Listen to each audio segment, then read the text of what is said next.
بسم الله الرحمن الرحيم. قالوا لئن لم تنته يا نوح لتكونن من المرجومين. قال رب إن قومي كذبون فافتح بيني وبينهم فتحا ونجني ومن معي من المؤمنين فأنجيناه ومن معه في الفلك المشحون ثم أغرقنا بعد الباقين إن في ذلك لآية وما كان أكثرهم مؤمنين وإن ربك لهو العزيز الرحيم. محترم سامعین کرام، سورۃ الشعراء سورہ نمبر 26 اور اسی صورت سے ابھی آپ کے سامنے آیت نمبر 116 سے لے کر کے آیت نمبر 122 تک 116 اتنی آیتیں آپ کے سامنے پڑھی گئی ہے. اور جیسا کہ کل آپ کو بتلایا جا چکا ہے کہ نوح علیہ السلام کا واقعہ یہاں پر بیان کیا جا رہا ہے اور بڑی ہی مختصراً انداز میں نوح علیہ السلام کا واقعہ اور دوسرے نبیوں کا تذکرہ قرآن کریم کے اندر جگہ جگہ بیان کیا گیا ہے. اور قرآن کریم کی خوبیوں میں سے ایک خوبی یہ بھی ہے کہ واقعات کو مختلف جگہوں پر بیان کیا گیا ہے اور اتنا ہی بیان کیا گیا ہے جتنی ضرورت ہے. یہاں پر بیان کرنے کا مقصد اور مطلب صرف یہی ہے کہ محمد صلی اللہ علیہ وسلم کو یہ بتلایا جائے کہ نوح علیہ السلام نے 950 سال تک صبر کیا. آپ بھی اپنے قوم کو دعوت دے رہے ہیں، اپنی امت کو دعوت دے رہے ہیں، اپنے گھر کے لوگوں کو دعوت دے رہے ہیں، اللہ کی وحدانیت کی طرف بلا رہے ہیں. تو جس طرح سے نوح علیہ السلام نے صبر کے دامن کو بڑی مضبوطی سے پکڑ کر کے رکھا تھا، آپ کو بھی صبر کرنا چاہیے، اپنے دل کو ہلکان نہیں کرنا چاہیے، اپنا کام کرتے رہنا چاہیے، انجام اور رزلٹ کو اللہ تبارک و تعالیٰ پر چھوڑ دینا چاہیے. اور اسی طرح سے اس واقعے کے ذریعے سے مکہ والوں کو یہ بتلانا مقصود ہے اور قیامت تک کے آنے والے مشرکین کو یہ بتلانا مقصود ہے کہ جن لوگوں نے بھی نبیوں کی دعوت کو ٹھکرایا، اس کے مقابلے میں اپنے نفسانی خواہشات کی راہ پر چلے، ان لوگوں کا انجام دنیا میں بھی بہتر نہیں ہوا ہے اور آخرت میں بھی بہتر نہیں ہوگا. کل آپ کو بتلایا گیا کہ نوح علیہ السلام نے اپنی قوم کو دعوت دی اور بتلایا کہ میں اللہ تبارک و تعالیٰ کا امانت دار رسول ہوں، جو اللہ تبارک و تعالیٰ میرے اوپر نازل کر رہا ہے بغیر کمی بیشی کے تم تک پہنچا رہا ہوں، لہٰذا تم اللہ سے ڈرو اور میری اطاعت و فرما برداری کرو. اس کے مقابلے میں ان کی قوم کے لوگوں نے واضح طور پر اور دو ٹوک انداز میں کہہ دیا کہ نوح علیہ السلام، ہم آپ کی مجلس میں بیٹھ سکتے تھے، آپ کی بات سن سکتے تھے، لیکن آپ کی اتباع اور پیروی کرنے والے چھوٹیا قسم کے لوگ ہیں، چھوٹے چھوٹے کام کرنے والے، موچی ہیں، چمار ہیں، کمہار ہیں، پھیری لگا کر کے بیچنے والے، ایسے چھوٹے چھوٹے لوگ ہیں. ہم لوگ ان لوگوں کے بیچ میں نہیں بیٹھ سکتے. ہم لوگ معاشرے کے بڑے ہیں، چودھری ہیں، بڑا بڑا کاروبار ہے، بڑی بڑی بزنس ہے، میں ان چھوٹے لوگوں کے ساتھ نہیں بیٹھ سکتا ہوں، ہم لوگ نہیں بیٹھ سکتے. اور بالکل یہی بات مکہ والوں نے بھی محمد صلی اللہ علیہ وسلم کے سامنے کہی، جو کل پوری تفصیل آپ کے سامنے پیش کی گئی. جب انہوں نے یہ بات کہی تو نوح علیہ السلام نے واضح طور پر کہہ دیا کہ جو بھی ایمان لائے گا، چاہے اس کی جو بھی حیثیت ہو، چاہے وہ بڑا سے بڑا ہو یا اپنے معاشرے کا چھوٹا سے چھوٹا ہو، جو ایمان لائے گا میری نظر میں اس کا رتبہ بالکل بڑا ہے، بالکل برابر ہے، نہ کوئی چھوٹا ہے اور نہ کوئی بڑا ہے. اللہ کے بارگاہ میں پہنچنے کے بعد نہ کوئی چھوٹا ہو سکتا ہے اور نہ کوئی بڑا ہو سکتا ہے. ایک ہی صف میں کھڑے ہو گئے محمود و ایاز، نہ رہا کوئی بندہ نہ کوئی بندہ نواز. بادشاہ بھی اسی صف میں کھڑا ہوگا اور معاشرے کا ادنا شخص بھی اسی صف میں کھڑا ہوگا. رب کی بارگاہ میں آنے کے بعد سارے کے سارے غلام ہے، اللہ کے حکم کے غلام ہے، رسول کے فرمان کے غلام ہے. اور اس بارگاہ میں آنے کے بعد کوئی بھی اگر اپنے آپ کو برتر سمجھنے کی کوشش کرتا ہے وہ قطعی طور پر بڑا نہیں ہو سکتا ہے. نوح علیہ السلام نے کہہ دیا کہ میرے سامنے سب بڑے ہیں، جو ایمان لائے ہیں ان کو ہم اپنے پاس سے ہٹا نہیں سکتے، نکال نہیں سکتے، اس وجہ سے کہ تم ایمان لانے والے ہو. تم ایمان لاؤ گے کہ نہیں لاؤ گے یہ میں نہیں جانتا ہوں، کیونکہ یہ میرا رب جانتا ہے، لیکن جو ایمان لا چکے ہیں وہ میرے نزدیک بالکل متحقق ہیں اور ان کو میں اپنے پاس ہی رکھوں گا. جب یہ ساری باتیں ہو گئی، قوم کے لوگ بگڑ گئے اور بگڑ کر کے کہا، قالوا، ان لوگوں نے کہا، لئن لم تنتهِ يا نوح لتكونن من المرجومين، اگر تم اپنی بات سے باز نہیں آئے، یہ جو بار بار ہم لوگوں کے پاس اللہ کا پیغام پہنچا رہے ہو، بار بار ایک اللہ کی وحدانیت کی دعوت دے رہے ہو، بار بار ہم لوگوں کو اسلام کی طرف بلا رہے ہو، اگر تم اپنی اس عادت سے اور اپنی اس حرکت سے باز نہیں آئے تو ہم تم کو پتھر سے مار کر کے سنسار کر دیں گے. تم پتھر سے مار کر سنسار کر دیے جاؤ گے. لتکونن من المرجومین، یہ جو مرجومین ہے مرجوم کی جمع ہے اور یہ رجم سے ہے. رجم کا دو مطلب ہوتا ہے، ایک مطلب ہوتا ہے پتھر پھینکنا، پتھر پھینکنا، اور دوسرا مطلب ہوتا ہے پتھر پھینک کر کے جان سے مار دینا، یہ دونوں رجم کے معنی میں. اور یہاں پر جو استعمال ہوا ہے وہی استعمال ہوا ہے سنسار کر دینا، ترجمہ وہی کیا گیا ہے. لیکن رجم اور رجیم یا مرجوم یہ معنوی استعمال بھی ہوتا ہے اور مادی بھی استعمال ہوتا ہے. یعنی ایک اس کا مطلب یہ ہوتا ہے کہ پتھر سے مار کر کے سنسار کر دینا، جان سے مار دینا، اور دوسرا مطلب یہ ہوتا ہے کہ ہمیشہ لعنت اور پھٹکار برستے رہنا. جیسا کہ آپ نے جان رکھا ہے کہ جب ہم قرآن کریم شروع کرتے ہیں تو کیا پڑھتے ہیں؟ اعوذ باللہ من الشیطان الرجیم. تو یہاں پر رجیم جو ہے یہ مرجوم کے معنی میں ہے، اور اس کا مطلب یہ ہے کہ شیطان وہ شخصیت ہے، وہ ذات ہے جس کے اوپر ہمیشہ اللہ کی لعنت برستی رہتی ہے.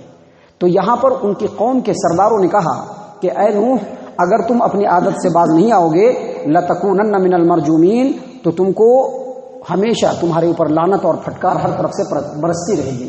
اور اس کے بعد جب یہ بات ان کی قوم نے کہا تو نوح علیہ السلام نے کہا رب ان قومی کذبون، فوراً رب کے بارگاہ میں دعا کے لیے ہاتھ اٹھا دیا کہ اے میرے رب، میری قوم کے لوگ مجھ کو جھٹلا رہے ہیں.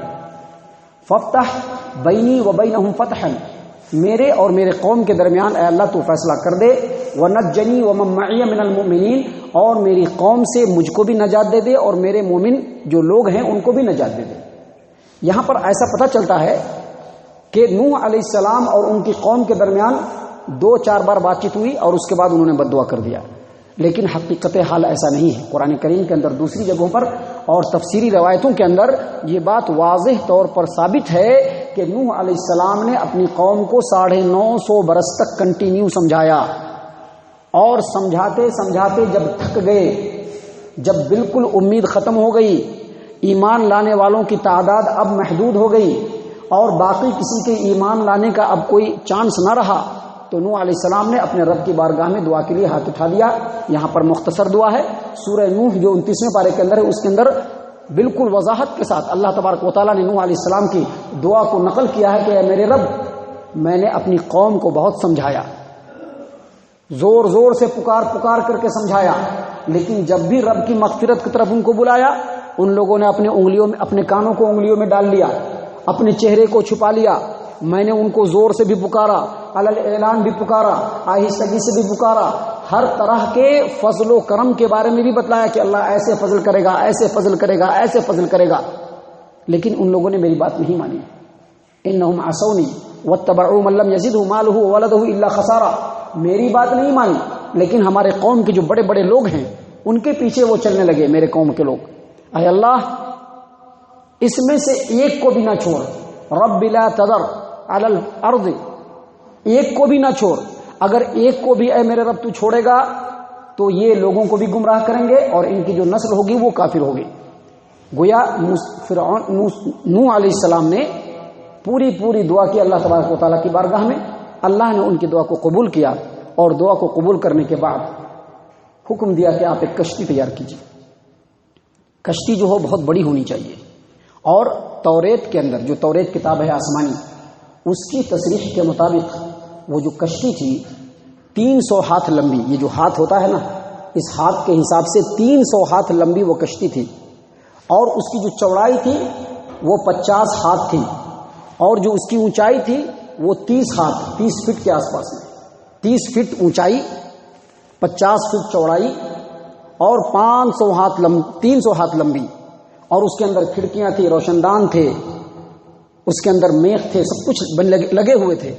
اور وہ کشتی جو تھی وہ 3 افٹیر، 1 2 3 افٹیر پورا اگر تصور کریں گے تو اس وقت کا جو ایک بحری جہاز ہوتا ہے وہ پہلی مرتبہ نوح علیہ السلام نے بنایا. اور نوح علیہ السلام کو اس کے بنانے کا طریقہ اللہ تبارک و تعالیٰ نے بذریعہ وحی دیا اور انہوں نے اس چیز کو تیار کیا. جب یہ تیار کر رہے تھے تو اس وقت پوری قوم کے اندر سوکھا پڑا ہوا تھا، بارش کا نام و نشان نہیں تھا، پورا سوکھا لقودق چٹیل میدان. قوم کے لوگ گزرتے تو چھیٹا کشی کرتے، طنز کرتے، تنقید کرتے.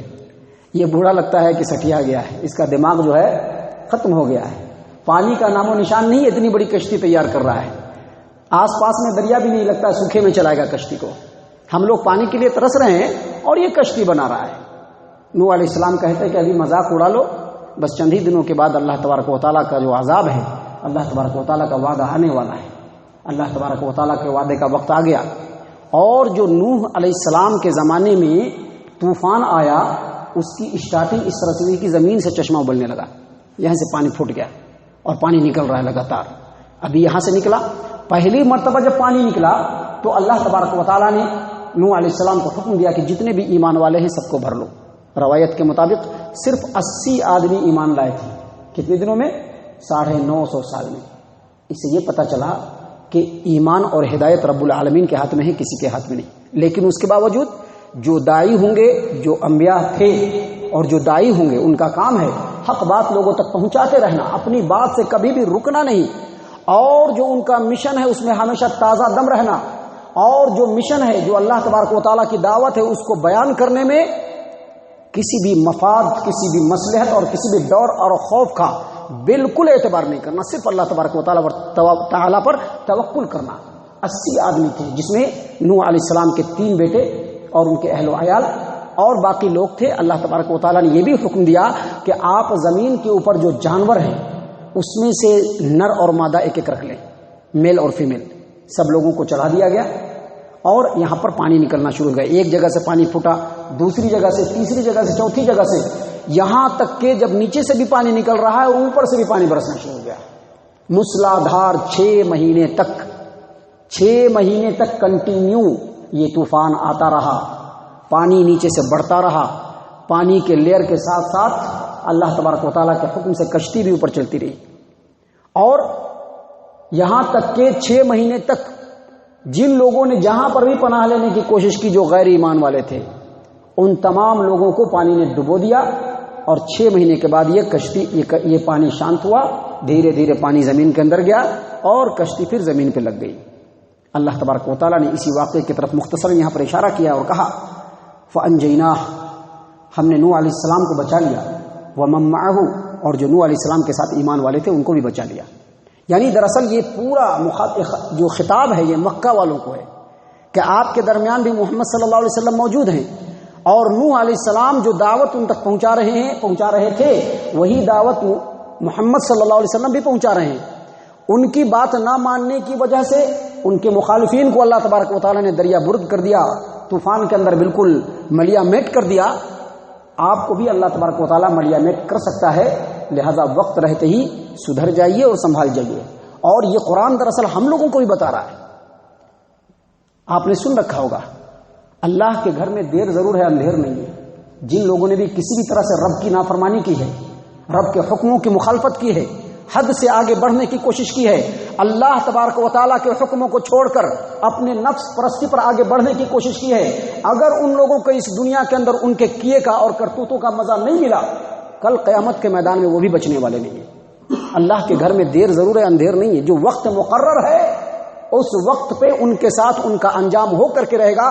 یہی بات اللہ تبارک و تعالیٰ بتلانا چاہ رہا ہے کہ فَأَنْجَيْنَاهُ وَمَن مَّعَهُ فِي الْفُلْكِ، نوح علیہ السلام کے ساتھ جو ایمان والے تھے ان کو بھی، اور نوح علیہ السلام کو بھی ہم نے کشتی کے اندر، بڑی ہی کشتی کے اندر بچا لیا۔ ثم اغرقنا بعد الباقین، اور اس کے بعد تمام لوگوں کو ہلاک و برباد کر دیا۔ یعنی جو اللہ کے نافرمان ہوں گے، نفس پرستی کے اندر جو مشغول اور مصروف ہوں گے، اللہ کے حکموں سے منہ موڑتے ہوئے اپنے نفس پرستی کے اندر جو لوگ مبتلا ہوں گے، ان لوگوں کو آج نہیں تو کل رب العالمین کے بارگاہ میں اپنے کیے ہوئے اعمال کا پورا لیکھا جوکھا دینا پڑے گا۔ ثم اغرقنا بعد الباقین، تمام باقی لوگوں کو ہم نے غرقاب کر دیا۔